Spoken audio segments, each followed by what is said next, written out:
ईमानदारी का फल। एक छोटे से गांव में एक गरीब किसान रामू रहता था। रामू बहुत मेहनती और ईमानदार व्यक्ति था।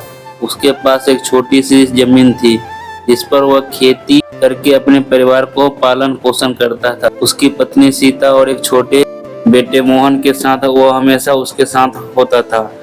एक दिन रामू खेत में काम कर रहा था। उसने अपने खेत के पास एक सोने का सिक्का देखा। उसे यह देखकर बहुत खुशी हुई, लेकिन उसके मन में एक विचार आया, यह सिक्का मेरे लिए है, लेकिन क्या यह सही है कि मैं इसके अपने पास रखूं?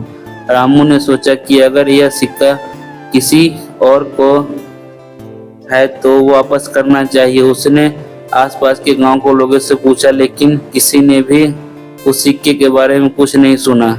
फिर रामू ने तय किया कि यह सिक्का गांव के मुखिया को पास ले जाए।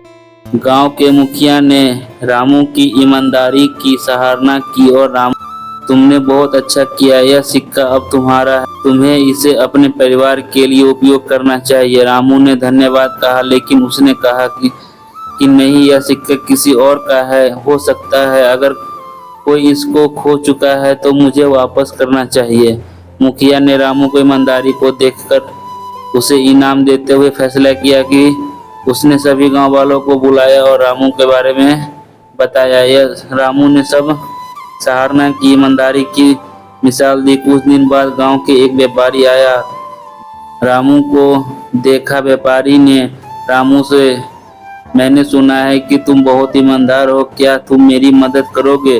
व्यापारी ने बताया कि वह अपने सामान के गांव को बाहर बेचना चाहता है, लेकिन उसे एक ईमानदार व्यक्ति की जरूरत है जो उसके साथ चले। रामू ने बिना किसी के संकोच को हाँ कह दिया। व्यापारी ने उसे अच्छे दाम पर काम देने को वादा किया। रामू ने व्यापारी की मदद की और उसके साथ गांव के बाहर गया। व्यापारी ने देखा कि रामू बहुत मेहनती और ईमानदार है। रामू को अपने परिवार में शामिल होने का प्रस्ताव दिया। कुछ महीने बाद रामू एक सफल व्यापारी बन गया। उसकी मेहनत और ईमानदारी से समृद्धि की ओर ले जाएगा और वह हमेशा मदद करता रहता। गांव में एक अच्छे उदाहरण के लिए स्थापित हुआ।